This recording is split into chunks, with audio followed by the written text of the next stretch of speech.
What is up, guys? Choose Wife here with you behind the camera. What's going on? So we're just going to do a quick video about AnimeTown Greenville, which we went to this past weekend. Going to talk about the people we met. Going to talk about some of the things we got and our overall feelings about the con. So without further ado, we'll start with the things we got signed. So I'll let my hubby talk about this one. We got to meet KAPLAN, the voice of Madara. There's his signature. Really quirky dude. It was nice to see him. I had never seen him at a convention before, nor had I seen him be announced anywhere. So one of the reasons for going to this convention was of him, and he didn't disappoint. I really liked him. It was short, but it didn't disappoint. So that was one. The next one is one we both wanted to meet. We met Greg Baldwin, who is the voice of Uncle Iroh from Avatar: The Last Airbender. He was a lovely gentleman, just very personable, down to earth, just talked to every fan, very sweet. Was doing the voices of Aku and of Iroh while he was signing things, and just great. He even, before one of his fans left, he yelled, "And if you see the samurai, do me a favor and kill him for me." And it was really nice. He's just very sweet and personable guy. Definitely enjoyed meeting him. And he also likes to sign Funkos in different colors. He says it really makes them pop. The next one we met was the last one we met, and we stood in line for quite a while waiting to meet this person. And it was worth it. Talking about quirky, so we met TODD HABERKORN. And of course these are for our personal collection, so we don't normally get this many things signed by one person, but it was totally worth it. So I wanted to meet him because one of the first animes I ever loved was Soul Eater. It was, early in my anime loving days, and I loved Death the Kid. So funny, symmetry, and he wasn't even symmetrical. So meeting him was really great for that, and he wrote on there, "Symmetry is beauty," and he signed his name, and he even drew the little Death the Kid skull, which was really cute. So I specifically bought this pop to meet Todd, and I'm very glad that I did. I apologize for the dog barking, but... So not only did we get a Death the Kid signed, I really wanted to get my Hikaru signed. I love Ouran High School Host Club. Again, one of my early anime loves, but I just love the storyline. I've even got my hubby to watch it. And so I've met almost everyone. I've met everyone else that has Funkos, except when they came out with this special edition one this past year. I had to have it, and I was super excited when I found out Todd was coming, and he signed it, "Which one is Hikaru?" Because that was the game they used to play in Ouran, was let's play the "Which one is Hikaru" game. So I still need to meet Mr. Ayers for Kaoru, but I will eventually. And I'll let hubby talk about this one because I haven't quite gotten into this fandom that much yet. So I'm a huge Fairy Tail fan. I know people give it crap sometimes because of, the fan service and whatnot, but it's a great anime. If you have not checked it out, I will have her watch it soon. We're finishing up a few animes right now, but I've watched Soul Eater. I thought it was a great character there. I watched him as Hikaru in Ouran. But to me, the voice that stands out the most is Fairy Tail. I like Natsu as a character. He sounds like Natsu. Yeah, he sounds like all his characters almost sound the same. He doesn't change much of his voice. But it was definitely something that I definitely wanted to get signed because I love Fairy Tail. And for those that are fans, guys, get excited because Fairy Tail 100 Years Quest is going to be coming out soon, and he's going to be dubbing it too, so that's more Fairy Tail to look forward to in the future. So I was very pleasantly surprised to have met him and got that signed. So, kind of on a side note, I also got my poster signed. I've had this since our first convention that we started going to. And it has all the signatures of everyone we've met so far, including Lucy Christian, Caitlin Glass, J. Michael Tatum, and Vic Mignogna. And now we've got Hikaru over here. So still have not met the voice of Mori and the voice of Karu, but we will eventually, hopefully. Karu, we haven't seen Mr. Ayers over here very much on this side of the U.S., and then Mori, the voice of him, does not do many conventions. But that's my goal, to get them all, to get everyone signed on here and have it framed for my room. So those were our big signature pieces. My favorite person that I got to meet, just for, of course, purposes of me, I loved meeting Todd HABERKORN. Again, we did have to wait for a while. He was kind of late, but it was worth it. He's just so personable with his fans, and he does this thing where he has a Lego set that he brings to the convention. So while he's signing things, you have to do one step in a Lego Skiller set, and once it's done, he hides it somewhere at the end of the convention for someone to find and keep, and he signs it. So I think that's pretty cool and unique, and I really enjoyed it. I loved meeting Greg Baldwin as well, and I think it was definitely worth going to this convention to meet them both. What were your thoughts on who we met, sweetie? I mean, I liked all three of them because I have never seen them in conventions close to us. Now, do note that it was about 3-hour drive. It's still a doable drive for us, but it was definitely worth going down to see that. It was our first time at this convention, and it did leave an impression on us. So, I mean, we can kind of segue into that. As far as the way it was handled was, in my opinion, and I don't mean to bash the people in charge, but it was very unprofessional. For them to have had this much trouble with getting people inside was bad. The managing of lines was not done correctly.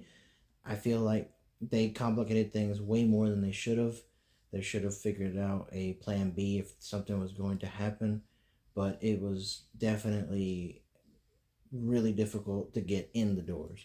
So the concept was that the people that bought VIP, that pre-purchased VIP, will get to go into the con 30 minutes before the general admission. That's fine. That's cool. We've seen that at multiple cons. Okay, you want to pay double the price? You totally deserve to go in half an hour early or an hour early or whatever. But the thing was we prepaid for tickets. We got there when they first opened at 10. The 9:30 was supposed to be for the VIP people to start. We got there, we got in line, and we didn't move for 45 minutes because they said the system was down. But then they let people who hadn't bought tickets yet go ahead of us and buy tickets and go ahead in. So I was standing there for 45 minutes after this 3-hour drive with no movement, no nothing, and you just ask them, we're working on it, and people would just go in and go around you, or would jump in the line. It was not well managed. We've been to a lot of cons, and there's always plus and minuses, and we love smaller conventions because we do get to be more personable and have more time with the people we're meeting, but the mismanagement was very frustrating. I mean, we've been to small conventions before that had issues, and you have a backup plan. You check people off, you get their names, you make sure that they were on your system, something. Even the bigger cons sometimes have to have that backup in place. So that was a little frustrating. And then the fact that everyone seemed to get to go ahead of you, even if they didn't have VIP, was a little frustrating. So there were issues. But from what I understand, it was their first year doing it, so we're definitely not trying to bash anyone. Just hopefully if they do this again, they kind of have it a little better set up. Yeah, I guess that's the trade-off with it being a smaller con. I guess being in line a little longer than we should have does make up for the fact that it is smaller and we get to talk to these people. Yeah. The longest wait was Todd, but that was because he wasn't there. Talking to Greg and talking to Neil, they had hardly any lines. And even the other ones that were there, they were very accessible if we had wanted to meet some of them. We had already met John Swayze. He was there. We had already met him, so there wasn't a need to see him again. He had no line. And Jessie Flowers, the voice of Toph, who we met last year, she had a small group, but it was very manageable. So that was one of the things that was nice about this convention, was the fact that it was small. There wasn't a ton of vendors, but there was enough time for us to both look and just be like, we were able to see everything that there was for it. Another thing I would mention too, they didn't really have any like food trucks or anything. It was just whatever they had at the little cafe area, and it was very limited, and they didn't have much of it. So I don't think the food planning was very good either.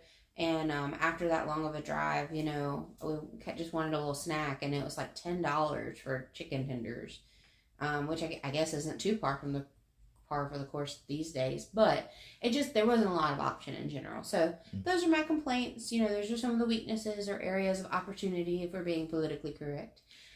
There is one more, and that is the parking issue. They made us pay $5, which, you know, I understand you got to make your money. However, the parking lot, according to them, when we got there, was full. We looked as we were walking; it wasn't entirely full, or unless it is full in their eyes, and they had us park in some grass. They had us park in some grass right off the highway or the side of the road, and still charged us $5.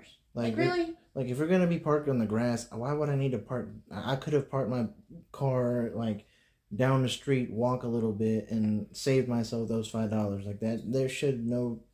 If you're in the parking lot, I understand. If it's in the grass, there is no reason for it.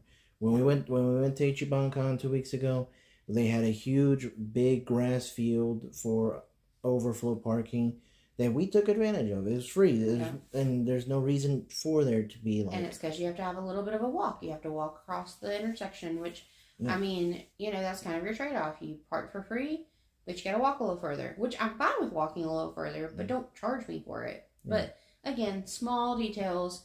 You know, at the end of the day, $5 is $5. So moving on a little bit, we always find something at conventions to get, even if it's small and not very much.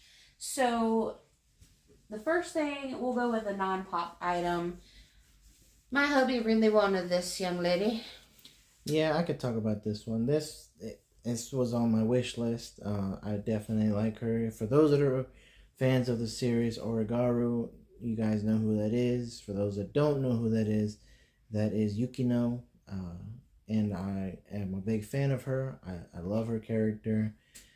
For those that are, you know, Japanese sub-watchers, you guys know that's the voice of Yor. Does the voice of many characters such as that. And so I love the voice actress, and I love this character. A very, very good anime, and I love the ending to it. So had to get it. So that was the only non-pop item we got. The rest were pops to add to our collection. So just going to briefly go through those.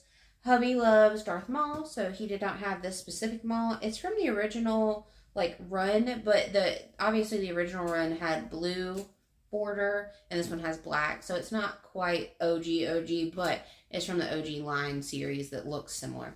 So I got him that one. He wanted these two from Naruto, and they were in a damaged box area, which they're not really that damaged. They got a little bit of, extra to them. There's a little dent on the side of me. Yeah, there's a little bit, but I mean, he's not that too concerned about it. So he wanted these two. So he got Dad from Naruto, and he got Mike Guy. So got those. He got a Negan. Yeah, huge Negan fan. For those that don't know me, I love Negan. Great character. Looking forward to the spin-off series. Jeffrey Dean Morgan, everyone. Literally picture on the back. And then the last two, I needed this one for my collection. I did not have Sherlock with his Deerstalker hat. Now the only one I'm missing is Sherlock with Skull. I have all the rest as far as I know. And I love Sherlock. We both love Sherlock. You know, if we ever got to meet anyone from the series at a con, we'd be so excited. Literally almost anyone. Even Detective Lestrade. I don't care. Yeah, we would meet anyone from there.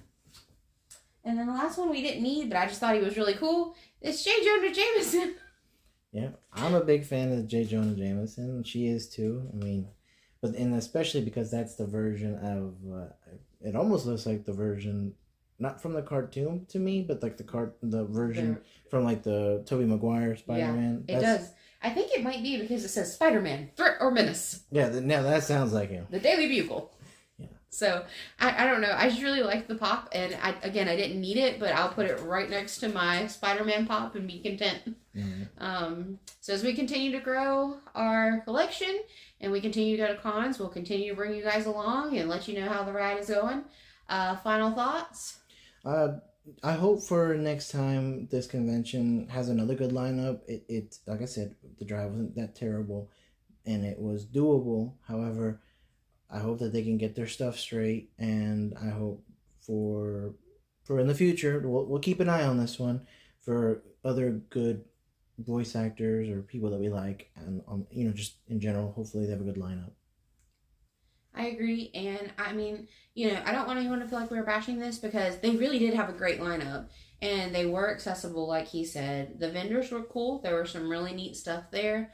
I'm so thankful we got to go, and I would go again, even though it was a 3-hour drive. I would go again. So that's kind of my final thoughts, and as always, guys, stay safe, and we'll catch you later.